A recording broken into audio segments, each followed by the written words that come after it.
What's up, folks? It's your boy Bob Hollywood back with another exciting review. I'm sorry I'm behind with this review. This has been a crazy week. I try to record in advance, but a bout of the lazies hit me, and then I just started getting hit with physical things. Like one day my hand was messed up. Now I'm a little under the weather, but I'm gonna do what I gotta do. Today's review is gonna be of this Harry Potter Wizarding World Lord Voldemort. This is a McFarlane toy. I have been after this guy for a while now. I used to see him in Walgreens all the time, and I was just like, I don't want it. But then I wanted it, and I could not find it. It had already hit clearance. I would go on eBay, and this guy was going for like $70. I was like, I'll wait. I just kept on waiting. I was like, I'll wait. And as you can see, he has a $20 price tag on it. That's how much I paid for him at the Merlin Toy Expo back in June. So I waited and I waited and I waited, and it paid off. So yeah, we're gonna get into this guy. The packaging is cool. He's got this white packaging that looks like it's basically the newspaper that they read. On the back we see all the other figures. I have Harry Potter, I have Hermione. They had Ron there as well, but I was like, I don't want to buy Ron. If I change my mind at some point, I can get him down the line. I just wanted this Lord Voldemort and this Nagini. Buckbeak, I don't know how big or small Buckbeak is. I've never really tried to find him. We see some information down there. On the bottom, we see some legalese. The barcode that he originally had has been covered up, so there's no information there. At the top, we can see the top of Lord Voldemort's head, barely. It's hard to see in there. All right, I'll be right back. I'm going to bust him out of his classic prison.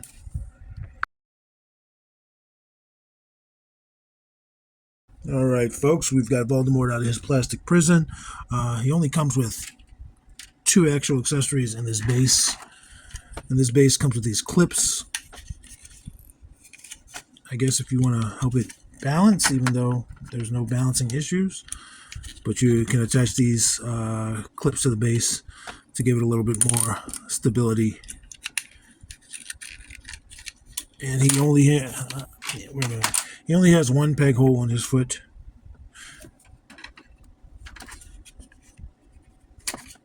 Whoops. And now he's on it. Bada bing, bada boom. Let's get this base out of here. Let's stand him back up here. Let's look at his accessories. One accessory is this wand. It's been a while since I've seen the Harry Potter movies. I've only finally watched all 7 of them. I think like 2022. 2022 is when I saw all of them. Maybe 2021. I can't remember. But I have seen them all.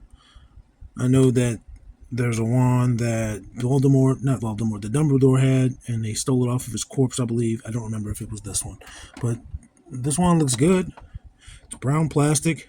It's got some brushing to it to make it look weathered. To try to bring out the details and the handle and on the pieces that wrap around the wand part. Looks good. Let's see if it fits into his hand.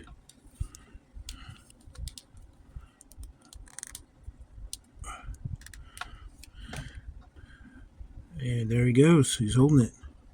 He's casting the spell.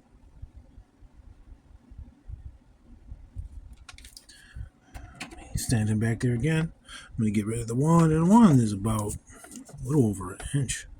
No, almost 2 inches. Almost 1 3/4 inches.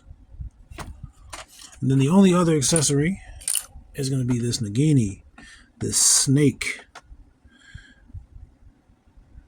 And this was one of the things I wanted this for initially, just this snake. Because who wouldn't want a big old snake? I mean, it came in the package, I think, like this. But obviously, you gotta hose it to get it to where you want it to be. And this is pretty easy to do. Only thing is, when you do it, that neck will, well, the whole thing's a neck really, but that'll stick out. It's not flush. But even the head rotates. So you could do it like that if you like. Or actually that looks unnatural now that I think about it. And even though this still doesn't look like the smoothest of transitions, or you could do it like that. That does look a little bit better. And yeah, this is like 3 or 4 pieces of plastic, solid. I don't know which color it is initially, but there's a lot of brushing on there and a lot of paint. This is a really good snake. Look at inside the mouth. It's dark. Let's see if I can.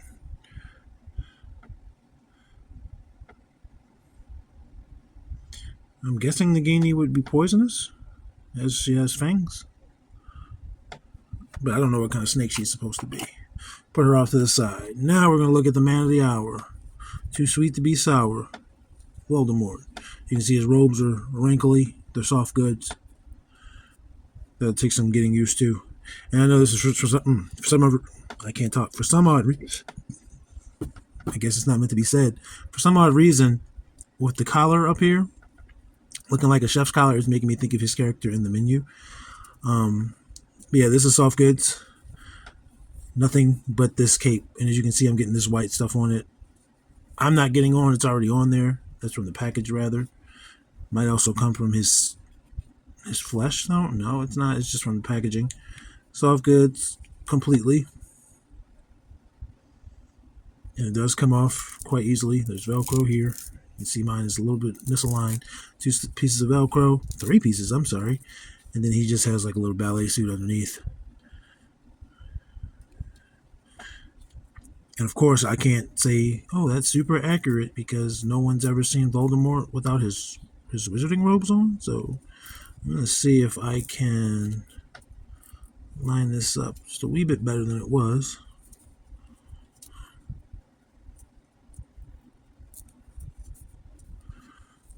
It'll just need to get some time to lay flat, get these sleeves down. But yeah, let's take a look at his face. Kind of looks like Morph from, X-Men. Obviously, he has no true nose. He has nostril slits. Looks like he has some purplish eyes. And then there is fatigue underneath his eyes. He's bald, and he has these lines all throughout his head. At first, I was thinking that it was scratching or marbling or something, but no, it's the design. It's a pretty cool design. He also reminds me of Darth Vader without the helmet, because he's bald and injured and whatnot. I think Darth does have his nose, but still, the paleness. Yeah, that's the only other places you are. You can see the robe is in place with these little straps on his arms. So yeah, he has skin on his arm. Like you saw that body is all this dancing leotard. But his feet are visible from the ankles down, and then his whole arms are visible.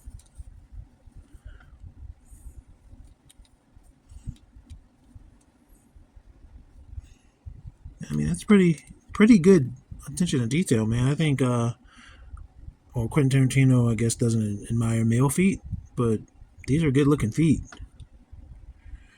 I don't know if they're modeled after the actual actor or if they just like model some feet. It doesn't matter. Because ultimately, I guess it doesn't. I don't even know if I realized he was barefoot in the films. Probably did, and I just don't remember now. It's an insignificant detail. Insignificant. Let's go over his articulation. He doesn't really have a problem standing, but his feet are like slightly not matching. Like as you can see, these toes are up, these are down. Haven't gotten into that articulation yet and haven't moved them. Only thing I moved were those ankles to get a better look at the feet, and now I'm trying to stand them, which he's doing. Alright, so his head is going to rotate 360, and actually let me open his robe, because you can see, I'm going to take the robe off completely. It's very easy to get on and off, so I'm not going to stress that. Maybe a little bit harder to get that little string thing over this open hand.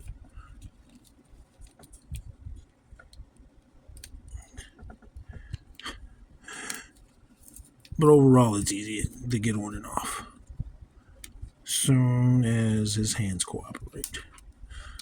And as you can see, he's got this double ball jointed neck, and that popped out no problem. But his head rotates 360. At the top, at the base, it just is going to come out. It's not going to fully rotate. It's just going to come out. It's not a problem. It gives you very little tilt. That much down, not much up. T pose, he's going to get you pretty good, great even. He does have, yes, working butterfly joints. This one's a little stiff, but his right one isn't really giving me any resistance. Rotates at the shoulder, 360. Does have a bicep, excuse me, right there, rotates at the bicep. Double jointed pinned elbows. He can touch the back of his neck. He can touch the top of his shoulders. Excuse me for my left. Just woke up and I'm under the weather.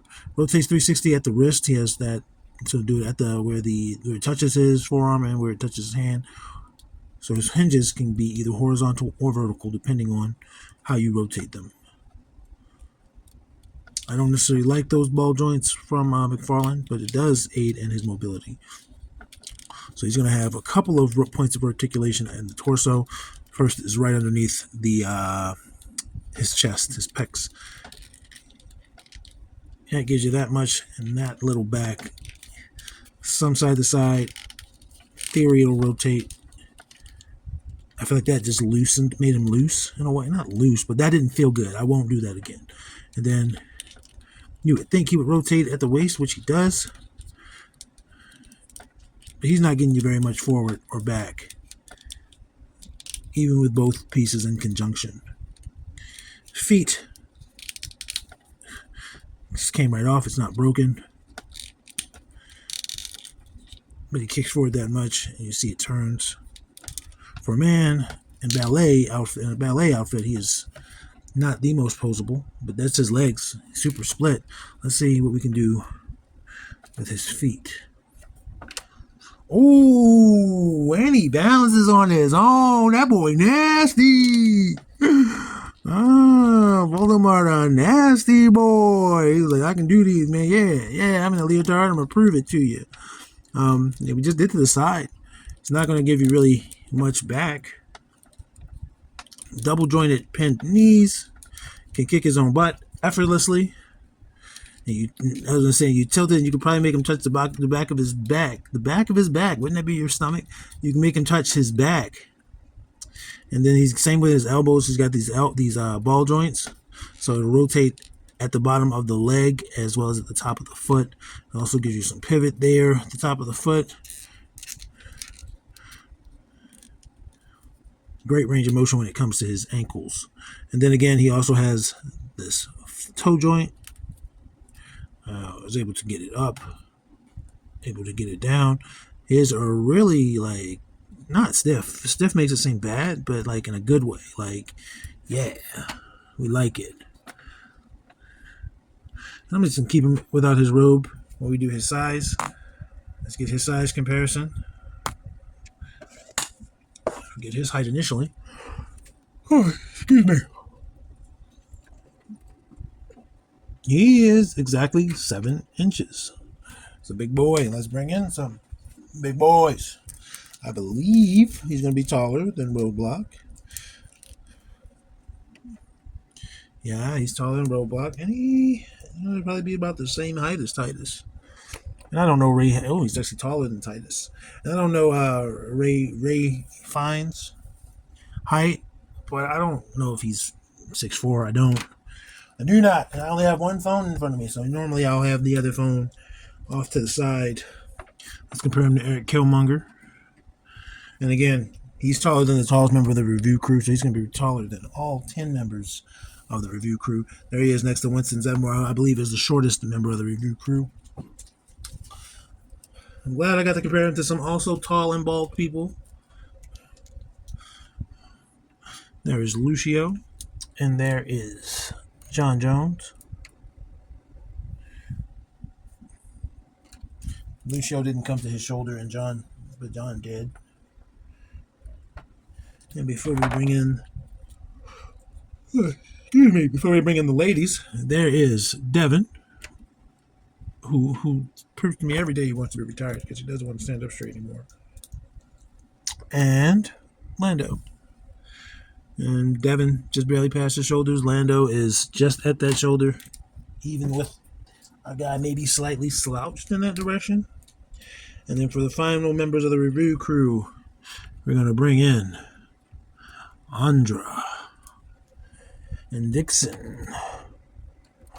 And Andre, whoops. And Andre is a figure in a 7-inch scale line, but she is not as tall as the males. And then Vixen is a tall figure in the 6-inch line. So there he is. There he is. He is taller than everyone in the review crew. He gets points. And this is the last figure we reviewed. A gigantic Harry Potter. Who's tall, but if his head wasn't that size, he wouldn't be as tall. Anyway, folks, sorry for the delay. I'm back. But to knock out these reviews, this will be the only review of this month that will not be on time. This should have come out on Thursday. I'm recording this in the wee hours of a Saturday, and I'll probably upload it as soon as everything's done. And then everything else, the next 3 videos after this, for Monday, Wednesday, and Thursday, will be on time. You guys, thank you. Action figures are louder than words.